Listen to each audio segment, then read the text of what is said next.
Begin the current Daf Masechet Eruvin Daf Kuf Aleph. We begin at the top of the Yomit. We continue with the next Mishnah, which continues on the theme of the previous Mishnah is, although segueing into halachas related to binyan regarding the malacha of building on Shabbos, but it's also regarding utilizing another area. Appreciate everyone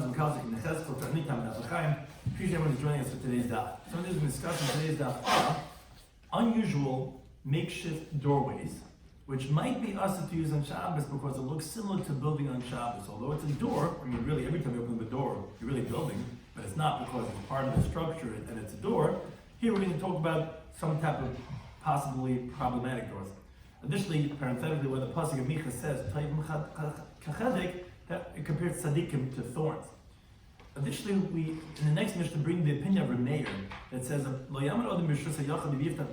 person cannot stand in a private domain and I'll open something in the other domain, and also the other way around, you can't stand Rishas Rabbim and open up something in Rishas Yachid. Then we discussed regarding on Amid Beis regarding Beis Shar, regarding opening doors of gardens and stores that one might need to have a special doorway around that because as he's opening up, he's going in a Rishas Yachid and he's in a different domain. The next Mishnah after that, the final Mishnah discusses that of a neger or a bolt, which also has on the edge like a big large piece, and that we'll see that that's significant regarding if we qualify that as a kli or not.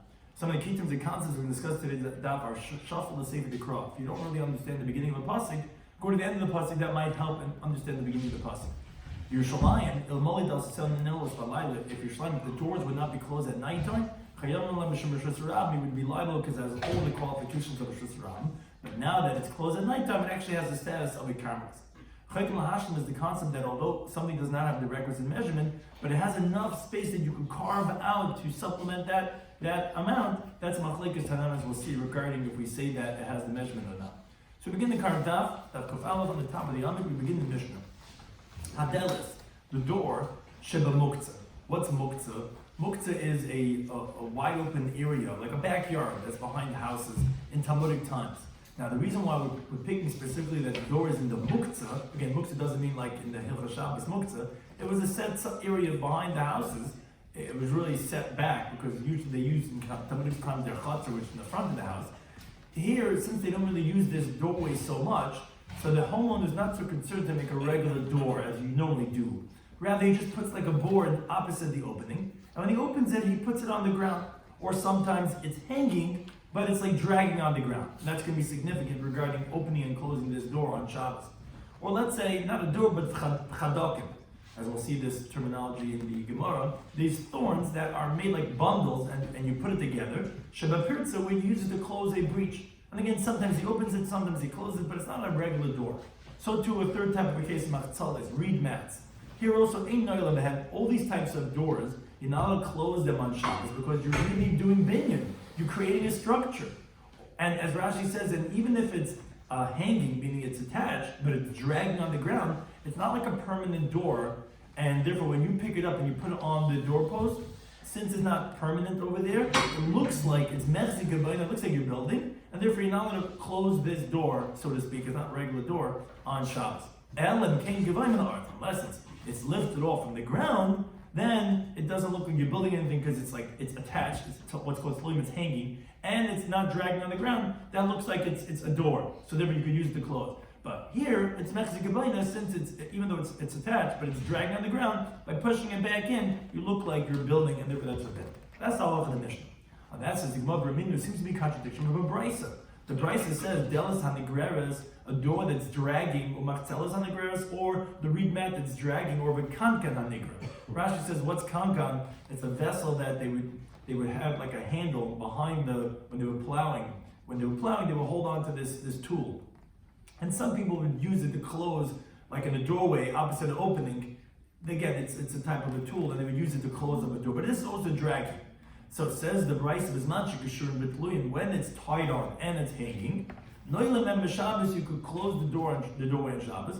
And you don't have to say that you're allowed to do this on Yom Tov. So one thing you see, that the only thing we're particular about is that it should be tuluya. Tuluya means say that it should be hanging, but it could even be dragging. You see, it doesn't have to be elevated from the ground. That seems to contradict the halacha of our Mishnah. That says the Gemara Abaye says not a difficulty. The Bryce is talking about B'shyesh Lam Tzir. We're talking about where this door has a pivot, has a hinge, where it's obvious that it's really a regular door. And also it's tied on and it's hanging, so even though it's dragging on the ground, it doesn't look like baina, and therefore it's not a problem. And it doesn't have to be elevated off the ground. Rav Almei says even more, he says actually b'shahaylan here. Even if it doesn't have a pivot right now, it doesn't have a hinge, it's still recognizable that it's a door, because it had, so you see the space where it had one, and therefore again, you could tell it's a door, so it doesn't look like baina, and therefore it's permitted to go ahead and put that back into the door. But the Gemara asks, Mesa, the Gemara asks in the following brayso on both of their interpretations. The brayso says, Delis on the Guerreras, a dragging door, or Marcelis on the Guerreras, or dragging reed mat, or a kanka hanigra, the same thing, this kanka, this plowing tool, that's also sometimes used as closing a doorway, that's dragging. Says the brayso, when it's tied on and it's hanging, and the some Yesois have, which is actually very important to add into the words, it has also this pivot, and it's also elevated from the ground. Even like that over here is breath. So you see that it needs both. You see that it needs a pivot and it has to be elevated from the ground. Then you let it close the door with them. But if not, you're not close the door with it. That contradicts both Abai and Rabbah. They had both answered that it shouldn't be a contradiction of the brayso on our Mishnah. Because our Mishnah had said that it's a problem if it's hanging and it's dragging on the ground because there's no pivot. The brayso that was talking about that it doesn't have to be elevated has a pivot. You see in the brayso that you need both. You need to have the pivot and it has to be elevated above the ground. So that contradicts their interpretation. And that says, no, Abai mitatz tamei, Rav mitatz tamei. Each one explains according to his interpretation. Abai mitatz tamei, you have to add on the word oy. Either it's enough if it has a pivot, or it's enough that it's elevated from the ground. And Rav he answers the same idea, just slightly different. It's either kisha hailansir, either when it had a pivot that's enough, or it's elevated from the ground, and therefore does not contradict them. Turn our number brayso. Don't we have the same thing at the beginning of the sucker with the windows? It had like a shutter. So my sifin al oil arai. Regarding adding on to here, it's more of a problem. It is similar in that sense of like, yeah, the picture is also very similar, same artist. But here it's a problem about Mexican, because here it's not really actually being my sifin at all. It actually is tied on. It just looks like it gives the appearance as if you're building. And actually, we're going to see shortly there is such a case that right now, almost right after this first brayso, it's going to say it's such a case that it gives more of an appearance, and therefore it's problematic. If you have branches of thorns, or bundles, it was designated, it was prepared to close a breach in a courtyard. So, if it's tied on and it's hanging with a pivot, then you could close that doorway on Shabbos. The first struggle what is exactly we're learning from this price exactly, but it's exactly what we said before. If it has a pivot, then even though it's dragging on the ground, it's going to be pivoted. This is alluding to like what we just mentioned before. Rabbi told the brayso, what's called delis almana, a door which is, so to speak, widowed from its perfection. Hanegreris is dragging on the ground, then ein noyim ba. Then you cannot close the door with it. Now, Taisa points out, obviously, it has to be talking about that door has a pivot, because if it doesn't have its seer, then what are you saying, delis almana? Even if it was a regular door, if it didn't have its seer and it's dragging on the ground, obviously we wouldn't be able to close the door. So it's talking about that it has its seer, which normally a regular door that has a pivot, even though it's dragging on the ground, we mentioned before, you could close the doorway. But here, a delis almana, a widowed door, then you can't. It says, what's a widowed door? Means to say that it's widowed from its perfection. So, ikadami, those that say it's the chad shifa, meaning the door is made from one plank. Where most definitely over here, it looks like building, because you're like putting a plank in the wall. And it doesn't look like a door, because in Talmudic times, the doors were made up of many different parts. So you just take one slab of wood and you close it up, that looks like a building. Those say Leslie Gishma. It's talking about that it doesn't have any beams that connect the door, which in Talmudic times the doors normally did have these beams. So the fact that it doesn't, again, it just looks like you're adding on a piece of wood to the wall. It doesn't look like you're making a door. It looks like you're filling up the hole that's there, and therefore, again, even though it has its seer, it would have the problem about Mexican, and that would be problematic. Now, parenthetical, once we're talking about building, some Rabbi Yehudi says, Haimedurta, when someone's making a big fire, he's allowed to make it what's called mimal lamata, from top down, meaning to hold the wood on the top in the ear space, and then to put the fire beneath it, That shari that's permitted on Yom Tov because that's not considered a problem of building of an idol. But if you do it from bottom up, that's forbidden. So let's say you first want to put the square, like how they would do in front of the princes, and that's how they would make the fire on top of that, from bottom up. That's like building a structure of an oil with its roof, and that's going to be forbidden. I think Gemara brings many different examples that have the same halachic qualification. Which Rashi explains, what does that mean? When they organize eggs on the coals, on like what's called the griddle, or on top of two pieces of wood, which you have near each other, you have to first hold the egg in your hand in the air, and then his friend has to put the piece of wood beneath it, because or else it would be like building. By putting the two pieces of wood and putting the egg on top of it, you're building a structure. So you have to first put the egg and put the wood beneath it. So too a pot, as the Mishnah teaches in Masechtas Be'er, Lamed Beis and Beis, you now put two pots near each other, and then to put a third pot on top of it. Rabbi Yehuda says, you now put two barrels near each other, and then put the pot on top of that, because that's the way of building. Rather, what you have to do is you have to hold the pot in the air, and then put the two barrels beneath it, to be able to cook it that way. And same thing is regarding a bed, where they would have these beds that the princes would use when they would travel, which were made out of different pieces, and has a long piece of leather that would be connected with straps, and they would strap it on to the bedpost, and when they take it apart, it would take out the straps, and then the leather bedding would fall down. So if someone's making this on Yom Tov, what he has to do is he has to first hold that leather bedspread in the airspace on the top, and then someone else should bring the legs with the bedpost beneath it, but not to first make the bedpost and then put the leather on top of that, because again, that's the way of building, which is from bottom up.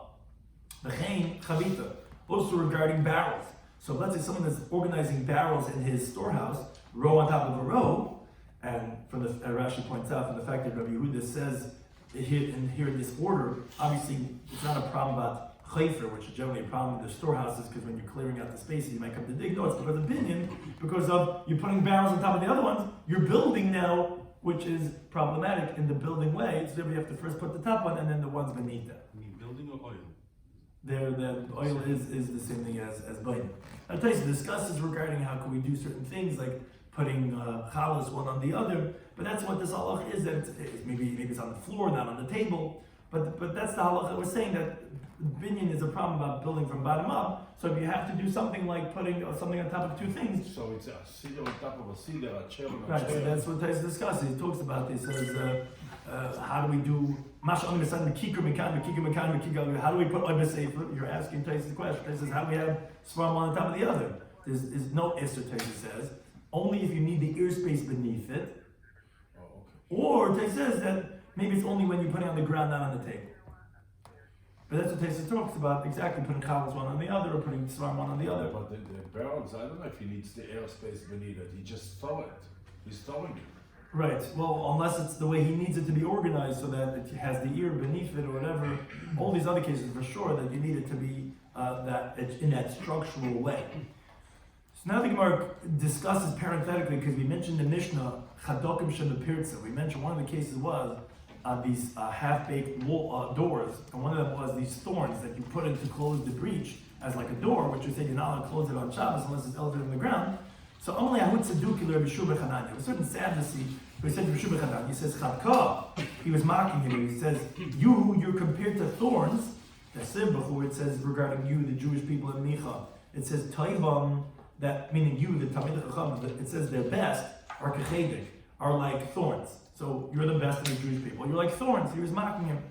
So Amalei, so Rabbi Shloimy Schwartzberg said to him, Shati, fool, shuffle the sacred cross, go to the end of the pasuk, then you'll see that actually this is all appellations of praise. Because the same was to say at the end of the pasuk, he says, Yasher, they're straight, mimisucha, from shelter, meaning the straight ones of us, protects us like a sukkah, like a shelter. So, well, my tongue, so what does it mean they're good ones, the best are like thorns, if it's talking about good. So either means kashem shechadokim halolu, just like these thorns, maginim al pirza protects on the breach, like we said in our Mishnah, chadokim shebepirza. Karteim shabanu, so the good ones amongst us, maginim alenu, they protect us. Or Dabach, another interpretation is Taim Kachadek. What does it mean that they're the best ones are like thorns? It's Shemahadkin, that they crush. Like Rashi brings the pasuk in Shmos, B'shachaktim men hadek, that hadek is like crushing, which a ches and the hay are interchangeable. Chedek and hedek that they crush, again, they crush the wicked to Gehenna. Shlomo says the pasuk in Micha, says, Kumi v'deishi, get up and thresh, meaning, and crush. Bas Tzion, O daughter of Tzion, ki karnech asam barzel, because your horns are making of iron. Ufarasesayach asam mecheshes, and your hooves are going to make out of brass, copper. Bahadikois amim rab magrim, and you're going to crush many nations.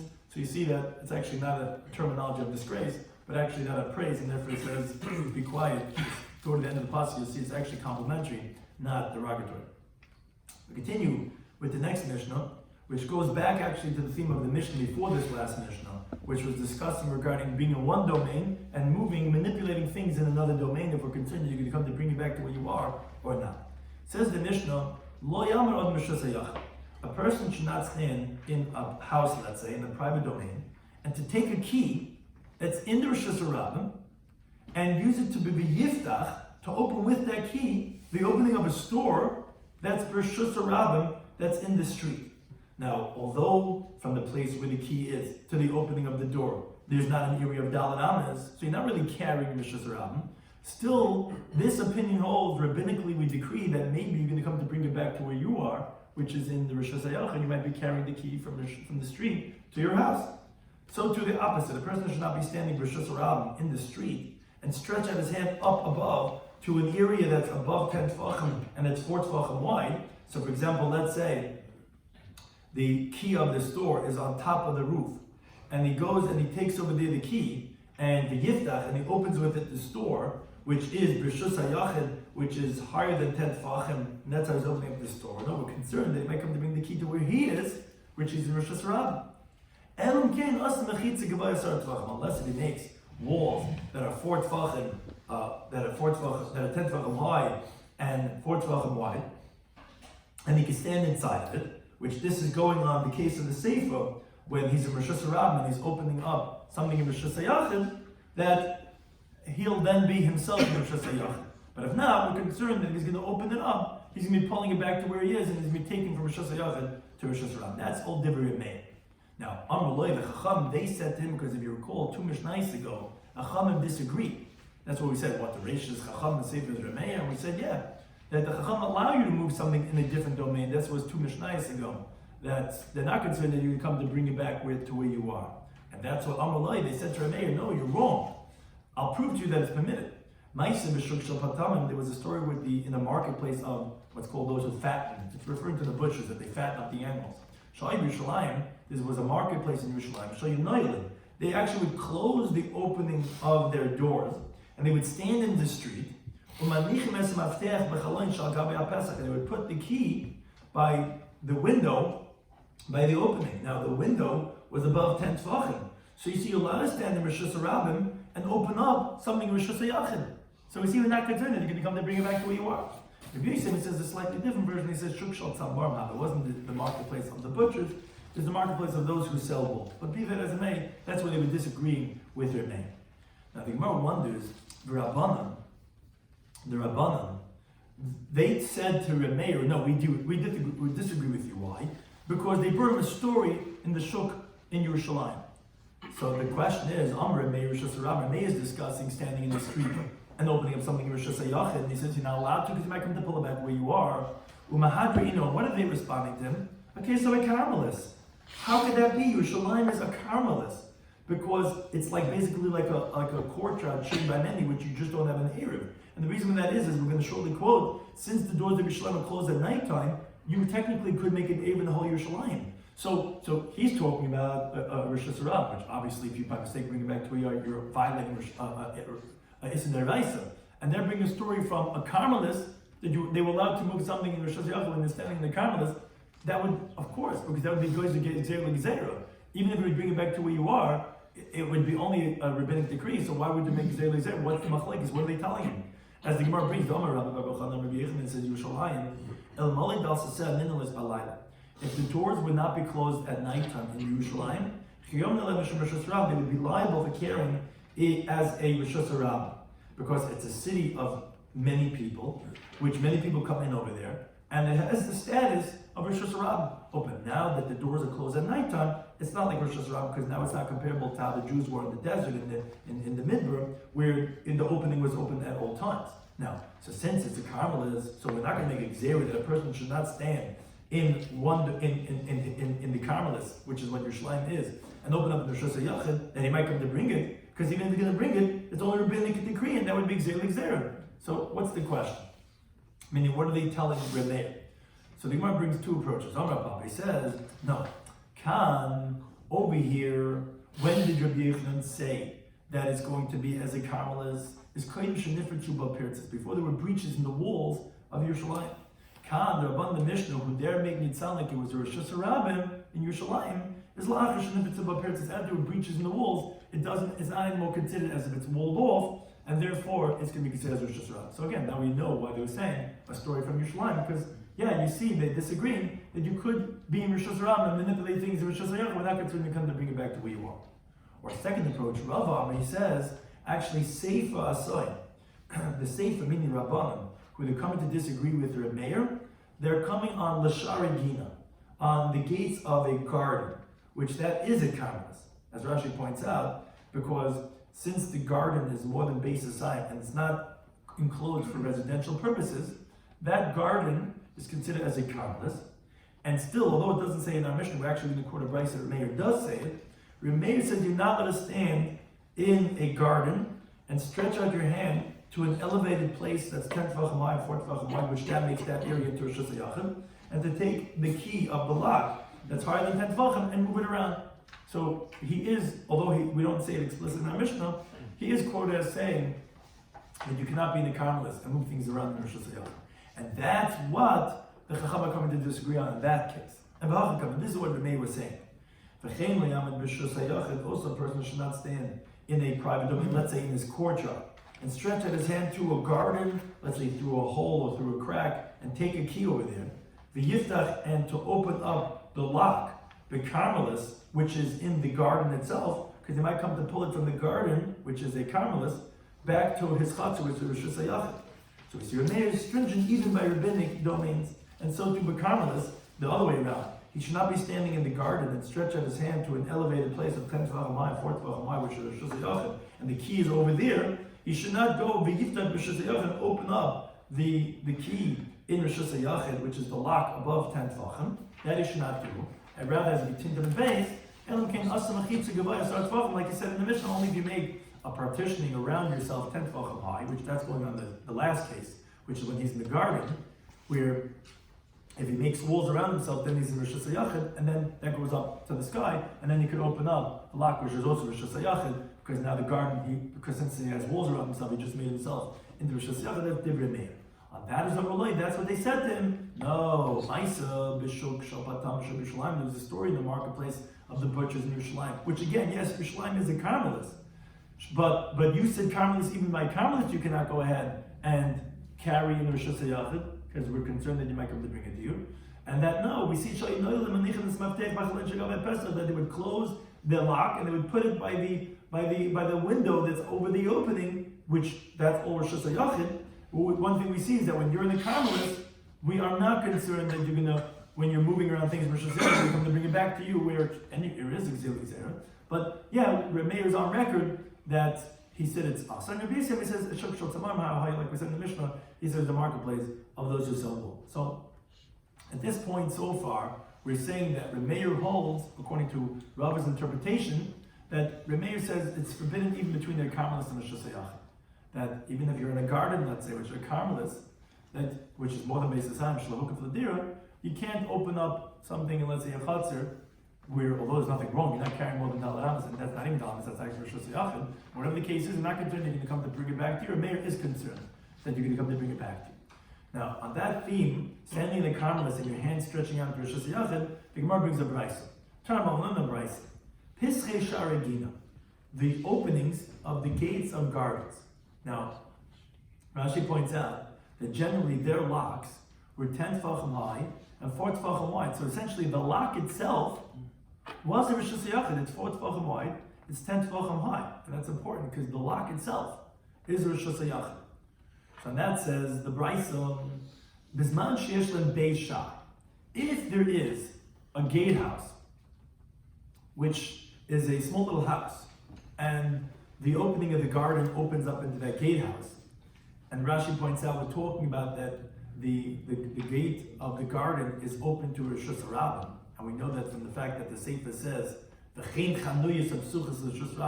next case is going to say, and also stores that are open up to Rosh Hashanah. What's also is that this first case of the garden was also open up to Rosh Hashanah. So if there's a gatehouse, now it depends where the gatehouse is. If it's mibifnim, if it's from the inside, meaning from the garden, not Rosh Hashanah, okay, then you could go ahead and open up the door when you're in the garden from inside, because again, you have to remember, the lock is Rosh Hashanah. So on either side of the lock is problematic, because on the inside you're in the garden, which is a Carmelist, on the outside you're in Rosh Hashanah, and the lock is Rosh Hashanah. So wherever the gatehouse is, you're okay, because the gatehouse makes it also into Rosh Hashanah. So whichever side it's going to be on, that's the side that you could open up the lock. So that's what the Bryce is saying. If the gatehouse is in the inside, so then you could open and close the lock on the inside, because again, the Beishar is Rosh Hashanah, and so too is the lock. Mimachotz, let's say the gatehouse is on the outside, on the side of the street. Okay, then you could open and close the lock on the outside, because you're not in Rosh Hashanah anymore, you're in the Rosh Hashanah. You can close by this Beishar. Let's say it's Bikan. Let's say you have a gatehouse on either side of your door that separates your garden from the street. Okay, then you could open and close on either side because you have this gatehouse. Let's say let's say you don't have a door on either side. So that's certain kamakan. Then you've forbidden on either side because, like we said, the lock itself is a Rosh Hashanah, in contrast to the garden or the street. Now, although the key is on the lock, it's on top of the lock is the key. This is all Rameir, who makes a gzeira that a person should not stand in the street nor in the garden and take a key of a Rosh Hashanah, even to keep it there in the Rosh Hashanah, because you might bring it to where you are, whether it be Rosh Hashanah or a Carmelist. Like we say, Rameir holds, even a Carmelist, if you're in the Carmelist, you're not allowed to take and move things in Rosh Hashanah, you might come to bring it where you are. Says the Bryce of the Chaim. And so too, Chanuyas. Same thing is regarding and the Gemara is going to explain shortly what's this fechein, and but also chanuyas. If you have stores, which open up to the street, so it depends. If the lock is beneath 10 tefachim, it's within 10 tefachim of the ground. So what you do is like this. What do? You want to open up your store on Shabbos, but you can't carry the key. So maybe maftech me'erev Shabbos. You bring the key from before Shabbos, you put it by the threshold. The next day you come and you open up the lock and you lock the lock. As Rashi explains, the guy comes, the store owner, he stands, and he moves the key from the threshold, and from the threshold to the lock, because again the lock is within 10 tefachim from the ground, in the ear space of the threshold, because he's only carrying the cameras. He's in the cameras over here, and this is not 10 tefachim high yet. So this is not a Rosh Hashanah, this lock. It's also cameras, exactly. So therefore you could carry the key in this case. Now, you could then put back the key to its place. Let's go to the threshold. Shalom Yisrael, that's what you're going to do if the lock is within 10 tefachim of the ground. But, says the Braysom, ubizman, but at a time shaman l'lamal masa, let's imagine this is higher than 10 tefachim from the ground. Then what you do is like this. Maybe mafteach me'erev Shabbos, you bring the key from before Shabbos, but you put it on the lock. Now, in this case, where the lock is higher than 10 tefachim, you don't put it on the threshold. Because if you did it then, you'd be taken from the threshold, which is the Carmelist, to the lock, which is Rosh Hashanah. So if the lock is above 10 tefachim, you can't put it on your threshold anymore. So what do? You leave it on the lock itself. Now, l'machar tomorrow, Pesach v'noyel matzilim coming. You open up the lock and you put it back in its place, meaning on top of a lock. For example, as Rashi says, that their locks were made out of wood, which like the paupers make by the openings, it's very wide, their locks. And therefore you could keep the key on top of it. So if the lock is above 10 tefachim, and again it's 4 tefachim wide, so it's Rosh Hashanah now, because it's above 10 tefachim, so you can't keep it on your threshold, because you can be carrying from the Carmelist to the lock. Rather, what you do is you keep it on the lock, and on Shabbos you take it down, you open it, you put it back on top of the lock. That's the Rimeh. Now, the sages, they say, and the Gemara later on is going to explain their reasoning, is because they don't consider the lock into Rosh Hashanah, and we're going to understand why is that. Isn't it 10 tvachim high and 4 tvachim wide? But the Chacham say no. No, even in this last case for Meir, even if the lock is above 10 tvachim on the ground, maybe Maftech Meir Shabbos, you can bring the key from before Shabbos, and you can put it by the threshold. And tomorrow you could open up the lock and lock the lock. Marzim will come in and put it back on the threshold. Or if you want, you could put it by Chalon Shagabei Pesach. You can put it by the window that's on top of the doorway, which that window does not have an area of 4 tefachim. So although it's 10 tefachim high, but it's going to be a Malkum Batur because it doesn't have the dimensions of a Karmelis, because the Karmelis is only within 10 tefachim. It's above 10 tefachim, and it doesn't have 4 tefachim width. It's not Rosh Hashanah. It's just a Malkum Batur, so you go take it from the lock and put it onto that windows.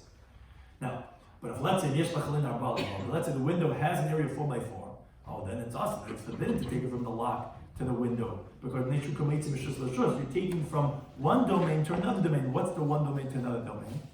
You're taking from your threshold, which the Chacham allow you to do, which is a Karmelis, to the window, which is a Rosh Hashanah, because it's 4x4 with a height of 10 tefachim. Now wait a second. Although you first put it into the lock, which according to Rabban is a Malkum Batur, and therefore it should be bottled to any Rishuyos, so you should be allowed to not take it from the lock and put it wherever you want to. So what's the problem taking it from the lock to the windowsill? So that says Rashi, as the Gemara is going to shortly tell us later on, it's going like Rav Dini, who he says in the first parak, yes, a Malkum Batur, you're allowed to take it from any domain to another, but you can't use it as a point of transfer.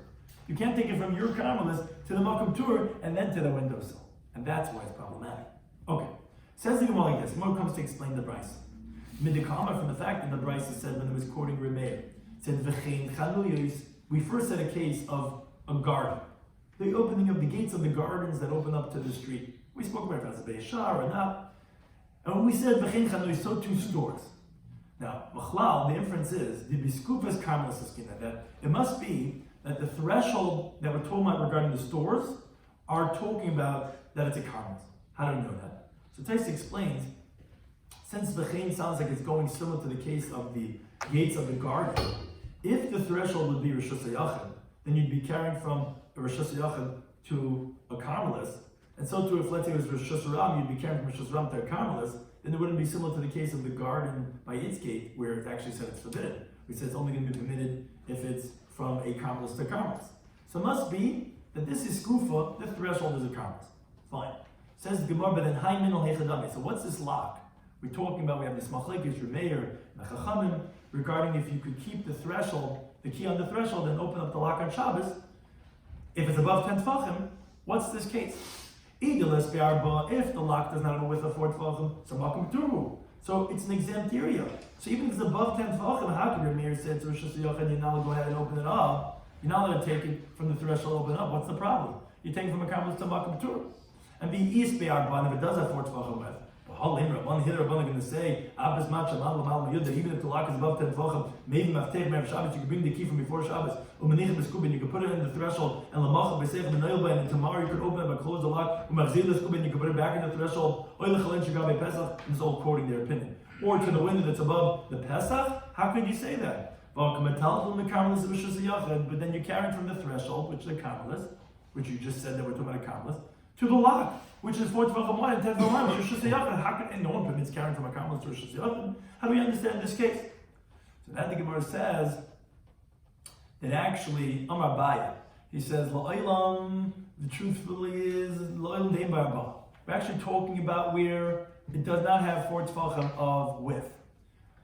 But, yesh b'lochik, there is what to carve out in the door, near the lock, in the thickness of the door, to complete the edge of the lock, ladalik, to complete it to a measurement of 4 tefachim. This is what they're disagreeing about, which is a shas machlekes.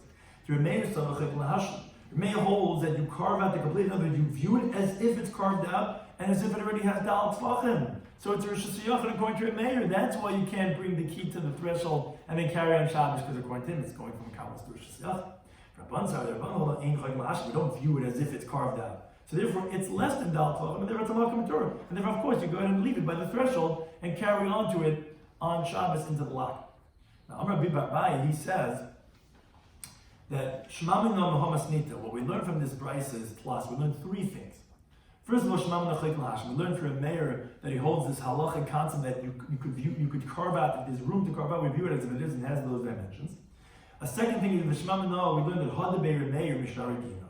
Remeir retracted what he said regarding the gates of the garden from the beginning of the brisa to the end.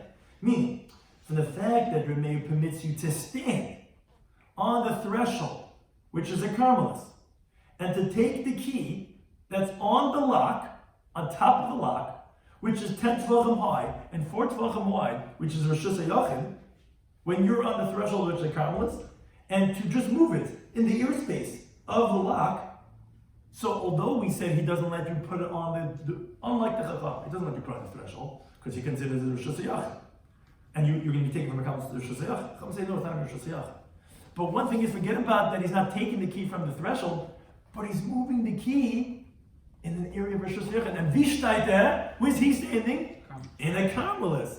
And he's not going that you're going to bring the key from the Rosh Hashanah to the threshold, which is the Carmelis. Obviously, he retracted what we had quoted from him previously. We quoted him previously, and Chacham were disagreeing when they said about the Shuk in Yerushalayim. That he said, even in the Carmelis, you're not allowed to open the Rosh Hashanah, you might come to bring where you are. We see clearly that he retracted that. Because you see, he lets you open up the key on top of the lock, which is Rosh Hashanah, and when that return, you're going to be where you are on the threshold, which is a Carmelis. We also infer a third thing.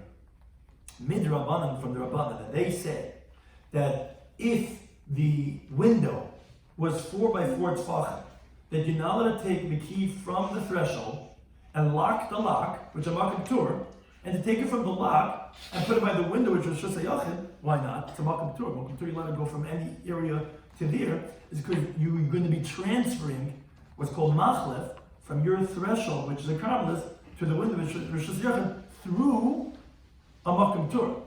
From that halacha, we obviously see Isil Rav Dimi, that we hold the Rav Dimi that he says, you're not use a Makam Tur as a point of transfer to somewhere else. Because the Chiyash Rav Dimi, Rav Dimi is Makam Shem Bar a place that doesn't have an area of 4 square. So everyone's allowed to use that area. It's like the Switzerland of domains. You're allowed to use that area to go ahead and fix your package with because of Makam Tur. As long as you don't use it as a point of transfer, and that we see from the Rabbanah's opinion that that's why you can't go ahead and take it to the window, although technically it should be permitted. We continue with the next Mishnah. The Mishnah continues on this theme regarding the Malach of building, and also relating to that of closing the door. It says the Mishnah, Neger, a bolt. A bolt is that which is a piece of metal that you stick into the hole in the threshold to close the door, which it goes down and it shuts the door, sticking into the ground. But sheyesh bereshit lustra, in this case, specifically this bolt we're talking about, where on the top of the piece of metal there's a knob, which is a thick head, which is used like a pestle to grind, let's say, pepper. And even so, even though it has the status of a kli, because it can be used as crushing pepper, Rebbe Lezer, he says you're not allowed to close that bolt on Shabbos unless if it's tied on and it's hanging on the door, as the Gemara will explain the reasoning.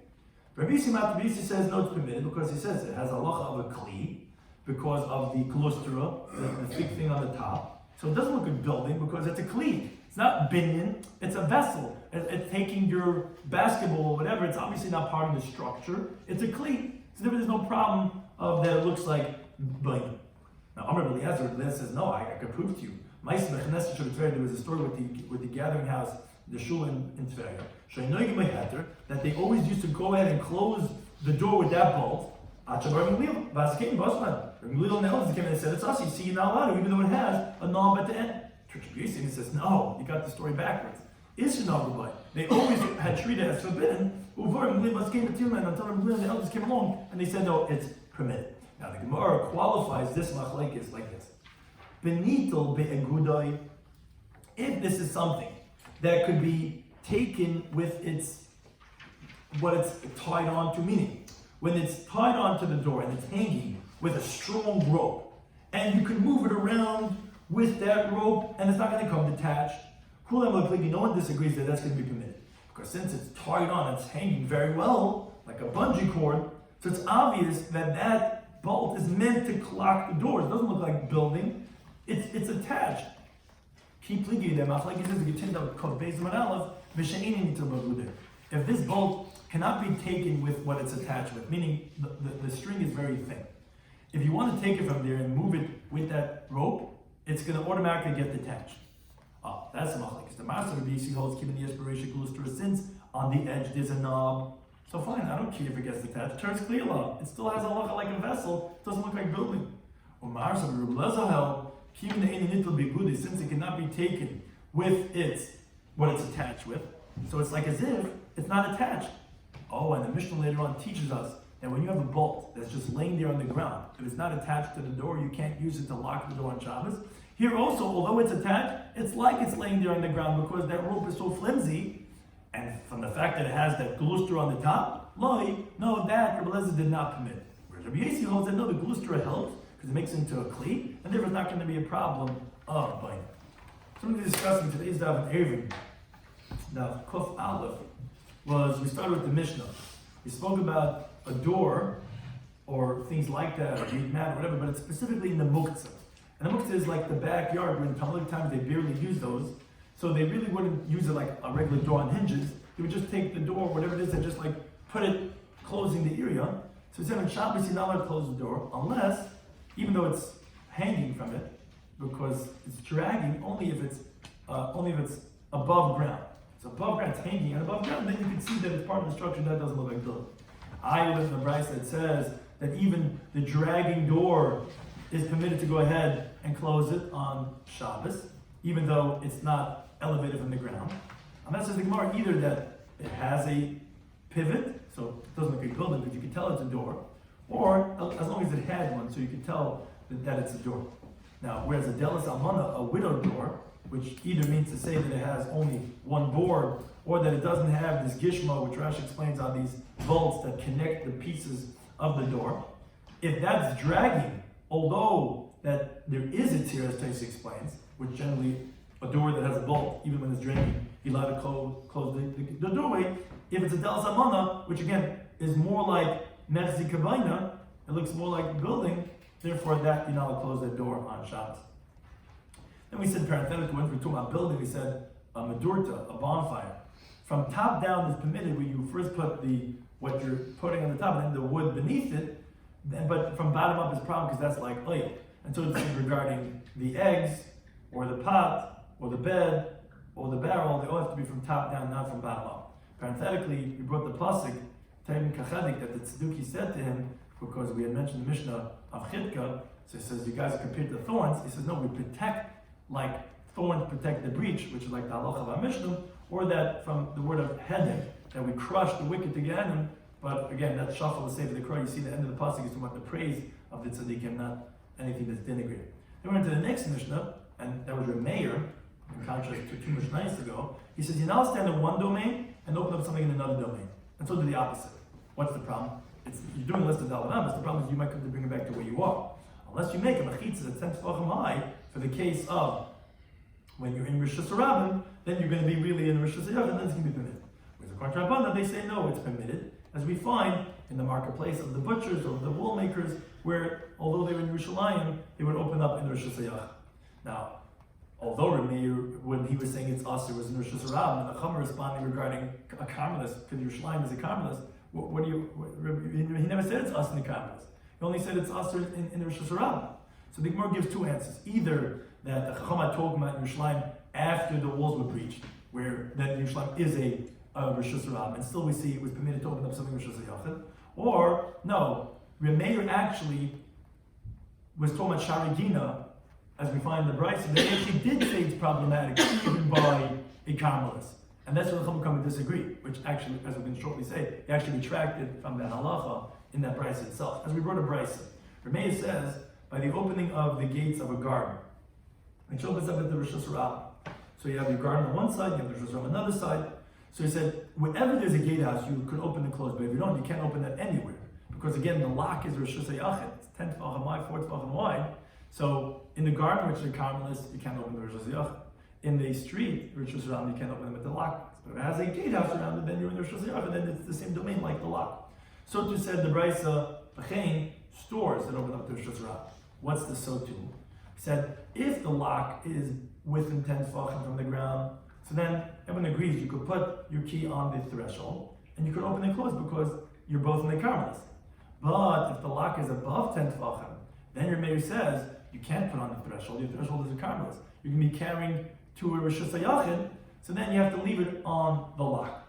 Chum said no, even when it's above 10 tefachim, you could put it in the threshold, and then you can put it back to where you are, or to a window, if it doesn't have 4x4. So the Gemara explains that the machlekes is that the lock actually does not have 4 tefachim. But the machlekes was, there is enough to carve out. And the machlekes is, do we say chayil lahash or not? Rabbi says yes, so it's considered like Rosh Hashanah, like Rosh Hashanah, so you can't put on the threshold. Chum said they can leave on the threshold because it's like a makam tour. And we learn from this brayso 3 things. One is Rabbi holds chayil lahash, that you could carve out to complete a dimension.